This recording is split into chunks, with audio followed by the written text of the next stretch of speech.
I am actually a recovering addict myself.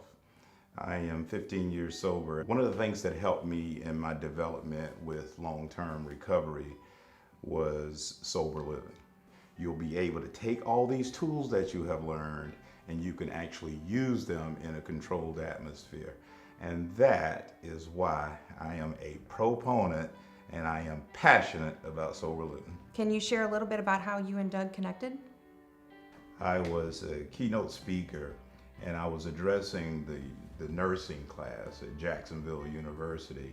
Afterwards, I typically have a book signing or people want to come by and ask questions. Doug appeared.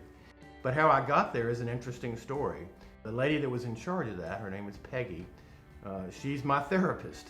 And I decided after maybe a couple of years I had not seen her, I just out of the blue decided to make an appointment with her. We met, I met her that one time, I haven't been back since, and I expressed my passion that was developing for the recovery community, and she hosted an event and invited me to come. So again, there are these, we call them dots of how we've connected. This was just kind of out of the blue. So why did you come together to build Project Save Lives? I heard a message from a local psychiatrist. His name is Dr. Marcus DiCarvalho.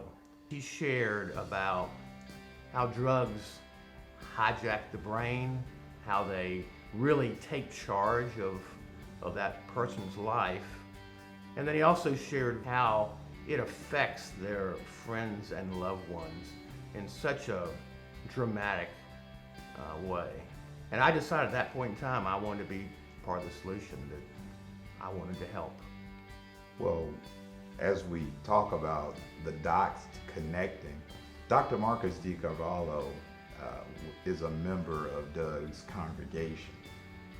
And that was one of the connects right there.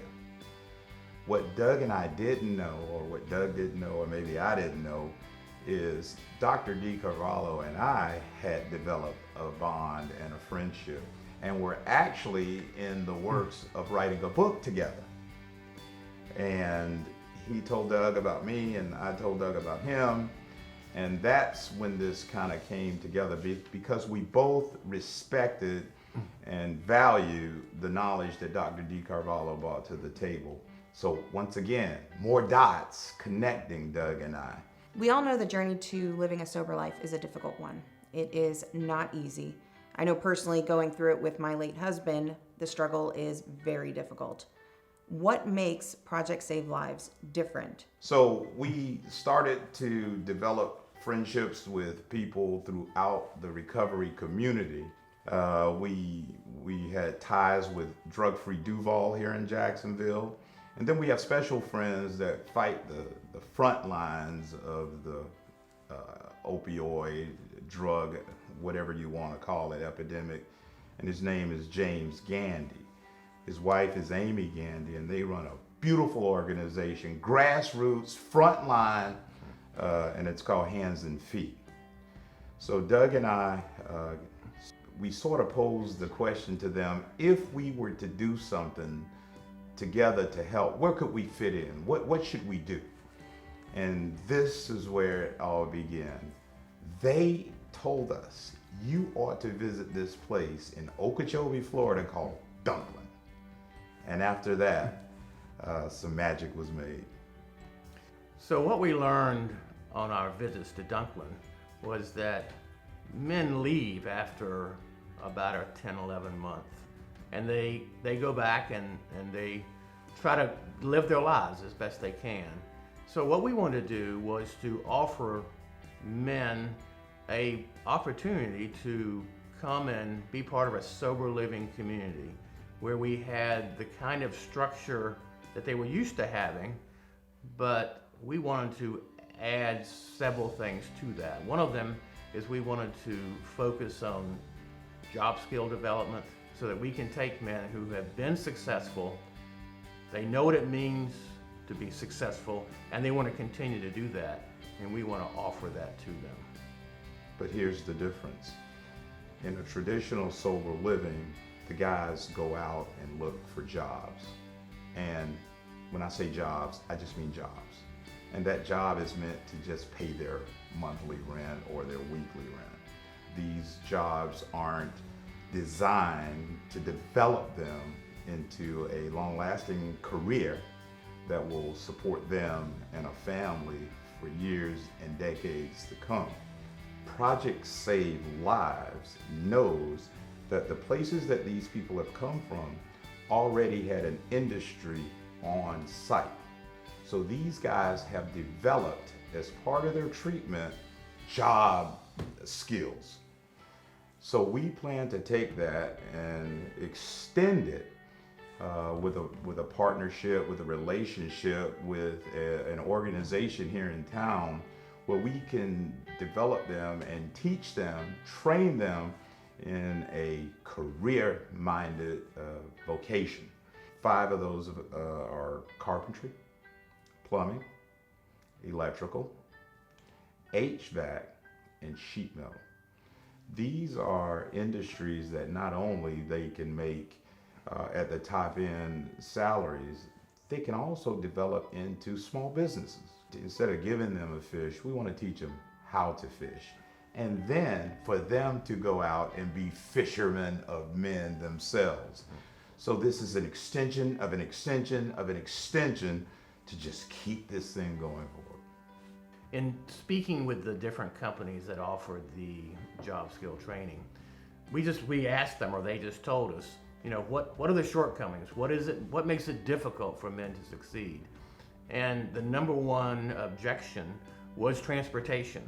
So one of the things that makes Project Save Lives different is that we intend to provide the men with a car. They're going to be able to get up in the morning, drive to work, and drive back. And that's a big deal. For the men who can't drive, but then we're going to hopefully pair them up with someone who can. What's your vision with Project Save Lives? My prayer, my goal, my passion, what I'd like to see any and everybody that not only ventures through our doors, but ventures into recovery, is a life of peace, a life of serenity, a life of not having to worry about getting your next fix. And then we have something that we talk about, the ripple effect. The ripple effect is what we are doing, what it does to our loved ones, what it does to our mom, what it does to our kids, our wives, all the people that love us unconditionally. That is the ripple effect. But guess what? When you get this thing right and you turn it around, the ripple effect also works the opposite way. It's Project Save Lives. So we hope to save lives. There are just simply, there's 2 outcomes. You either get sober, or there's the other outcome. The other part of that is trying to reach the family members who need help in making sense of it. If we can help people make sense of it, then as the man recovers and begins his sobriety, the relationships in the family can start being rebuilt as healthy relationships. My heart absolutely goes out to the loved ones. I want to help them walk through this strange land that they didn't ask for it. And then finally, we want to give these men a meaningful life, whatever they decide that is. And we really don't want to have limitations on that. We want to be there for them. We want to help them improve their education.